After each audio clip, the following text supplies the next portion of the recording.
and I am taking just a little bit of your time this afternoon to both spread some awareness around the AIDS epidemic, because this past Friday, December 1st, was National AIDS Day, and I'm also going to be taking a little bit of time to share pop culture history surrounding the queer and gay and black communities in the 1970s and 80s that led to kind of a cultural revolution that happened during the AIDS epidemic that we're still seeing the effects of today.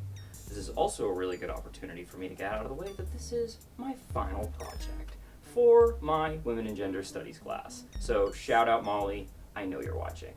And we're gonna get into it with a couple quick facts that I just wanna throw out of the way because these are definitely important to put right at the start for you.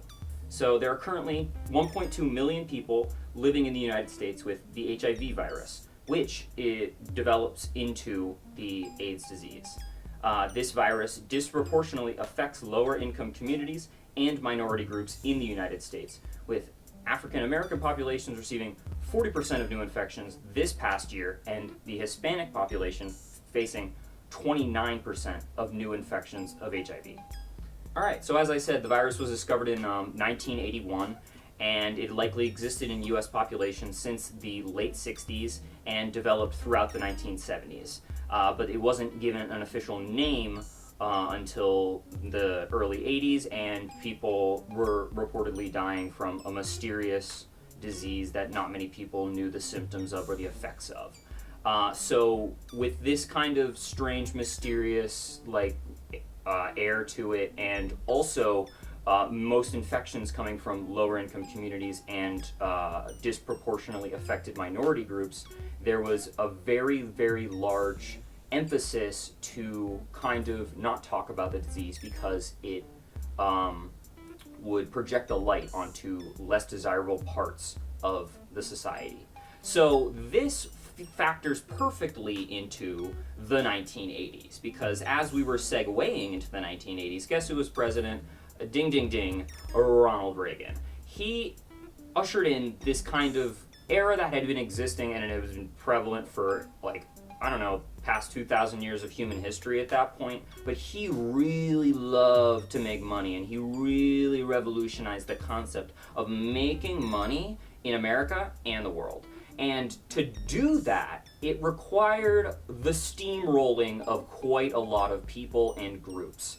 So I would call him, he's one of our main antagonists in this whole story, and he is a good figure in order to represent kind of the government aspects of it and the research aspects of it and the funding aspects of it. Whereas his kind old wife, Nancy, she is a better figurehead to represent the kind of cultural aspects that surrounded the AIDS epidemic and the AIDS crisis. So Nancy, she kind of was more figureheading this evangelical narrative that Ronald Reagan definitely had, that really contributed to his voter base, both in 1980 and 1984, even though his voter base was the entire goddamn country. Where was I? Alright, we're gonna round it back in, because I was getting a little emotional because we started talking about old Ronnie. And so we're going to round it back to the disease so with that evangelical and governmental view on the world at that time, they did not see the AIDS crisis as something serious that they needed to tackle, because it did draw a light to the parts of society that they didn't like and didn't want to look at.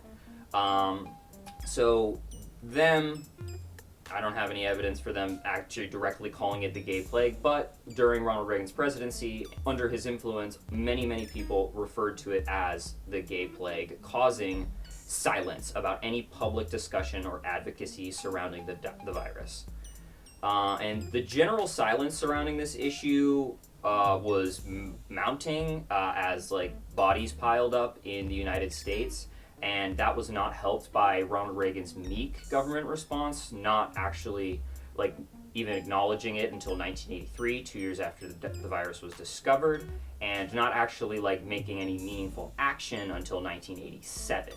And Ronnie, he claims he was doing all he could. Meanwhile, he put his buddy James Watkins, an admiral of the Navy, like to really whip those boys into shape, I think is what his thought process was with that. And Ronald Reagan also proceeded to cut funding to both the CDC and the National Health Service, to promote good capitalism in the healthcare industry because, once again, he loved making money. So as I was saying earlier, the Reagan era, it led to this onset of like evangelical narratives across the United States, and that really built the power of televangelists. The televangelist era was a great time to be an evangelical Christian, and the central messaging of this time period only pushed like a lot of these like suffering people who were dying from AIDS further away from their communities, their families, and into the shadows where they would have to like die alone and tragically. And like this was open persecution, basically, in the form of strong traditional messaging being seeped into every aspect of American life. So a nice little like kind of example I would like to show to all of you people real quick is one of my, I would say, a quote-unquote favorite. I know you can't really have a favorite televangelist, but she really plucks at my heartstrings, and this is Tammy Faye Baker. Now, she has a beautiful, amazing movie about her, Jessica Chastain. She did a fantastic job. I would highly recommend that you go watch that. And I would say that this is also going to be a little bit of a segue into parts where I'm going to be talking about a lot of the media that's associated with the AIDS epidemic, because that is another important lens to look at it through, because art is a very big way that people in the LGBTQ and African American communities express themselves and express how they are experiencing struggles going on in their lives and in their communities. This Tammy Faye interview, basically what I am using it to kind of discuss surrounding the AIDS epidemic is that desire, that innate desire that people needed during this time, during such a time of like awful suffering in their lives, of compassion from not just anyone, but people who don't see them as people who really like stand for them not existing or them not being the way that they are. And I think that Tammy was able to see for like a few seconds through the fog of that like horrible like just abusive religious lens that she lived the majority of her life through. And she was able to find compassion to this AIDS victim who wasn't even allowed in the building because her camera crew was like, no, we can't have that guy come in. All right. And I hope that was beautiful. I really appreciate her Southern twang. Okay. We're going to segue next to a little bit of a callback, which I mentioned earlier, but it was Admiral James Watkins, the man who was put in charge of the AIDS Commission by Ronald Reagan. He was put in charge in 1987, and he was not really told why he was chosen. He was in the Navy before, and everybody at the time, including queer rights activists and activists in lower income communities, they were being like, why is this guy the one in charge of a medical health crisis? And I can say, I can see their point for sure. But the man did his job, okay? His like tough attitude combined with kind of like, again, this compassion that he found in members of the LGBTQ community who were suffering from the disease. He found compassion there, and it was able to like soften his stern, cold, conservative heart. And he did not take he was very serious. He took his business seriously. And guess what? Everybody listened to the damn important admiral. And so while Reagan himself banned government research of the disease in the 1980s and underfunded health organizations, the admiral, nonetheless, was able to make slow progress rather than no progress. Um, so that was a fun little segment. Love that guy. I mean, he probably did some truly bad stuff in the Navy, but I mean, I could deep dive into that another day. Next, we're going to move on to another just kind of shining beacon, a golden halo for the planet Earth, for compassion, and that is Princess Diana. So in 1987, Princess Diana, she visited Middlesex Hospital in London. This was also recently featured on The Crown, so if you haven't seen that, go watch that. I mean, I haven't watched it, but you know. So she went to Middlesex Hospital in London and she shook the hand of Ivan Cohen, and he was a man who was suffering from the disease, and his identity at the time was kept anonymous during this momentous, like, historical occasion for fear of persecution from the public. So, and this is like the most famous story, and I think it was like the one that inspired the scene on The Crown. But it was not the only time that she visited people in hospitals. She went to Harlem 2 years later, and she visited, like, and she hugged multiple children who had the virus, and like this was like, I don't know how to overstate how huge that was for, like, people being seen, not only like people who had the virus itself, but for people who didn't even have it, who were members of the LGBTQ community, whether anonymously or, you know, whether they were outed by, like, their family, community, whatever. This was a shining moment for the whole world to see that you can shake this person's hand, you can hug this person, you can be with this person, you can show them compassion. And I have a quote prepared, and this is from her biography, written by someone else. She had done more than anyone to remove the stigma surrounding the deadly AIDS virus. While she was not able to fully articulate it, Diana had a humanitarian vision for herself that transcended the dull, dutiful, traditional royal engagements. And that's why we love her, and that's why she's in the thumbnail. Moving on. But we're going to talk about Paris is Burning because I have a lot more written down about that. Because this is not only like a really good time capsule of the actual AIDS crisis, because it was a documentary made in the 70s and 80s in drag bars, so places frequented by members of the LGBTQ community and the African American community. And what was it? It's showing a great piece of intersectionality between those two groups for the time, and also documenting the virus as it was actually happening. So we're shown this kind of beautiful, like, show of colorful, beautiful life, culture, fantastic dance, music, like vibrancy, humor, drama, everything is contained within these drag bars where people in these communities would go to secretly meet each other.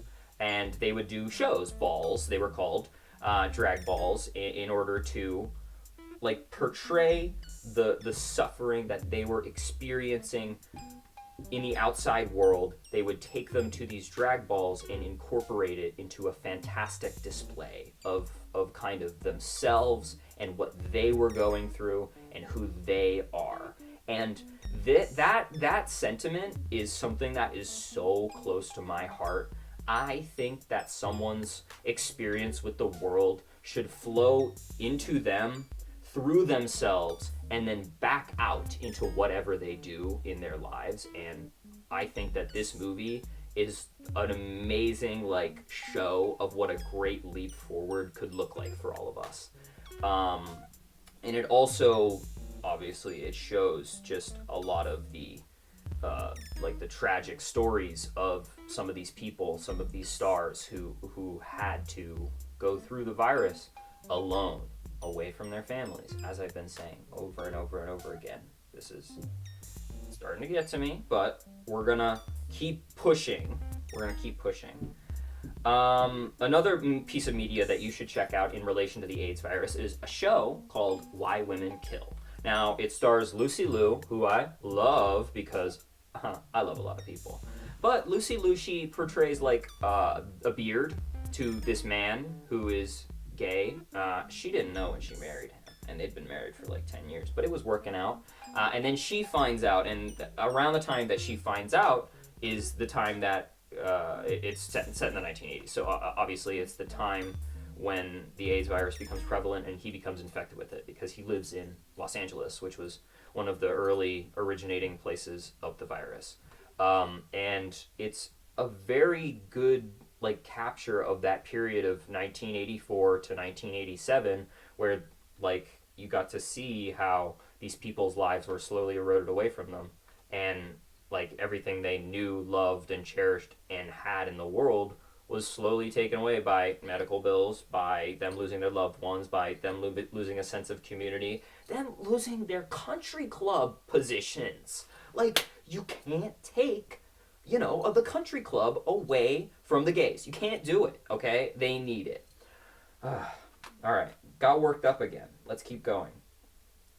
So, again, I think, like, my overall message that I want to send you guys with before I get to like how kind of the modern day is and how you can help and how we can help and how it's still prevalent and going on is I think that the AIDS epidemic caused us, humanity, to lose something great in the sense that those drag balls that I mentioned earlier, the lives of these people in the LGBTQ community, they were foundational to like what we find funny today, what we find like dramatic today, like just the styles of makeup, acting, clothing.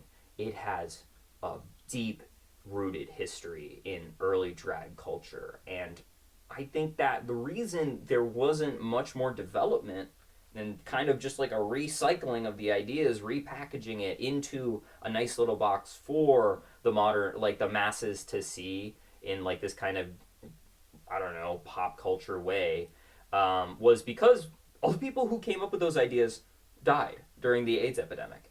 And I think that we, as people today, have the full capability to like bring back that sort of spirit. But it only comes with recognizing our suffering within ourselves and letting that flow into the things that we make. So I'm going to wrap this up with just kind of a little bit of modern day stuff. So Southeast Asia and Africa are the two continents, or well, Southeast Asia basically has the populace of a continent, so whatever. Southeast Asia and Africa are still suffering from the AIDS disease because they do not have like medical treatment readily available. So the HIV virus is developing into AIDS. However, in the United States and in much of the rest of the world, the treatment is much better.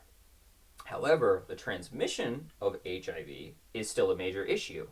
Much less prevalent in the LGBTQ community. Shout out PrEP. Get tested today, everybody.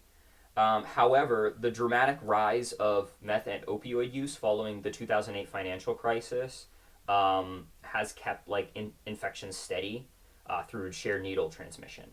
However, the use of these drugs is most predominant in lower income communities, which leads to disparagement in like these demographics for infection.